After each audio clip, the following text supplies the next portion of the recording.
Hello! So guys আজকে মাকে নিয়ে আবারও যেতে হয়েছিল ডক্টর দেখাতে। মায়ের শরীরটা ইদানিং খুবই খারাপ যাচ্ছে। হার্টের একটু প্রবলেম হচ্ছে আরকি। সেই কারণে আগে গিয়েছিলাম একবার। তো ওষুধ খাওয়ার ফলে না আরও বেশি যেন প্রবলেমটা দেখা দিচ্ছে।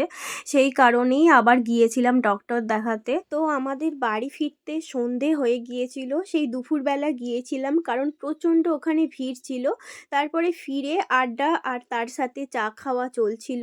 আমি, মা, বাবা, টিভি, আড্ডা এগুলো তো আমাদের চলতেই থাকে বাড়ি আসলে। তো তারপরে না প্রচণ্ড মোমোর ক্রেভিং হচ্ছিল। সেই কারণে মোমো খেতে চলে গিয়েছিলাম। এখানে ৫০ টাকায় ১০ পিস মোমো দিচ্ছিল, তাও আবার চিকেন মোমো।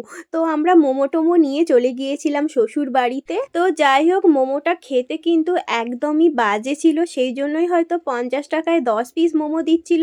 তো চলো আজকের মতন এ পর্যন্তই। That's it, by.